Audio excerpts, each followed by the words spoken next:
But Donald Trump has blasted MSNBC today at the White House. Listen to this. Their ratings are terrible. They are terrible. MSNBC is dying, and CNN is dying like a dog. And poor CNN, they're so pathetic. It is very pathetic. You ever see their anchors in the evening? That nobody ever heard of them. Where do these people come? I could take anybody off the street in Washington, D.C. They'd do a better job. Yeah, and it's not hard to show what's going on these days. You literally have an iPhone and you can post it on X. They don't believe in the star system, you know. It's just one of those things, right? Yeah, Alex, I love the way he speaks sometimes. He's not wrong. No, he's not. And MSNBC, their ratings are absolutely horrible. CNN, I mean, just they couldn't be really doing any worse than MSNBC. And MSNBC is doing so bad, they're having to do a rebrand and change their name to MS Now. They're doing that because NBC is embarrassed by their low performance. And that's a horrible sign when you actually have a recognizable name brand in MSNBC and you want to kind of disassociate yourself with it. It's because they've tarnished their legacy by just giving fake news. And everybody knows that. That is the one thing that I'm so thankful for Donald Trump, because he did call out fake news. And a lot of us, we used to just trust the news blindly. And because of Donald Trump, we all realize that the news is all biased and more than likely probably a lie. So I'm very thankful for Donald Trump actually having, the courage to call out the mainstream media, because really and truly, they don't care about the American people. They just want to keep us in the dark when it comes to truth. Mainstream media and then also celebrities, because it's just been resurfaced what Oprah Winfrey had to say while she was endorsing Kamala Harris. This clip has been going viral today because it was almost a year ago that she said this. Sit this one out. We don't get to sit this one out. If we don't show up tomorrow, it is entirely possible that we will not have the opportunity to ever cast a ballot again. I mean, it's absolutely ridiculous. And you can hear people cheering after Oprah Winfrey says that. And isn't it weird that what Oprah said has not happened, and Donald Trump is right now making peace deals in the Middle East? Yeah, and the worst part about that is I believe Oprah's production company got paid $20 million allegedly to go and make that statement. So that is called fear mongering. She's using fear to scare everybody as if democracy is going to die if Donald Trump wins, when in reality, Donald Trump would risk his life to save democracy and save our democratically run country. So they all have to lie.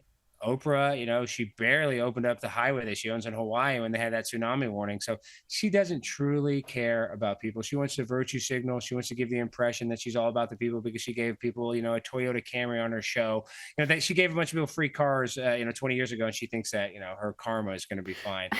Oprah is probably, of all the celebrities, and I hate to say this because I actually did like her show, she could care less about the American people. She's probably the most highfalutin, stuck-up host of all of them. And I say this because she is talented, but she's just so elitist. It rubs me the wrong way. Yeah, I used to like her as well. When you hear her say things like this so close to the election last year, it's hard to have any respect for her. Now, Donald Trump met with Canadian Prime Minister Mark Carney at the White House to negotiate a trade deal, and the president couldn't resist interrupting the Canadian PM. This is, in many respects, the most important. The merger of Canada and the United States. I'm only kidding. That wasn't where I was going. Yeah, he never misses, does he? No, but honestly, I disagree with Trump on this. And I don't want Canada. Canada's a great country. I got a lot of Canadian friends, but I want Canada to be Canada. I want America to be America. And their currency is so much weaker than us. They're the only ones that I think benefit. And then all the Canadians get American citizenship. So really, America in this deal loses. But Donald Trump is a very smart guy. So I know that his ideas are not dumb. But personally, I want Mark Carney to run Canada, and I want Donald Trump to run America. Yeah, he's just brilliant at trolling, isn't he? You can just imagine all the lefties freaking out about making a joke like that. Now, I want to talk to you, of course, about Charlie Kirk. It's been 1 month. I think it's 1 month tomorrow since Charlie Kirk was assassinated. It was, one of the most horrific things I think we've ever had to see. Now, you've been out speaking at college campuses, keeping his legacy going. How's it been out there? Well, I am just a nobody compared to Charlie Kirk. I'm so thankful that Turning Point even allows me to go speak to the students on campus. And I know that ever since Charlie's death, how terrible that was, Turning Point has gotten such an influx in requests to start new chapters and join and even, purchase merch that they're overextended. They can't even accommodate all the requests they're getting. And Charlie would love that because now Turning Point is as big as it'll ever be.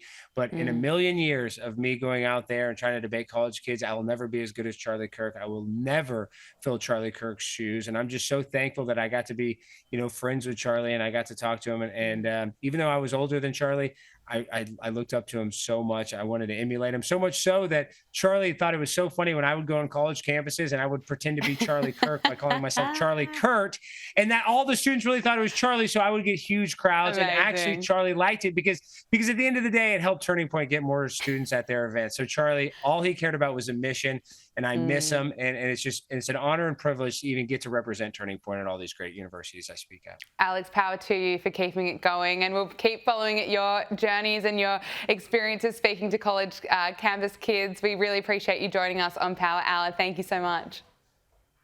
Thank you so much for having me.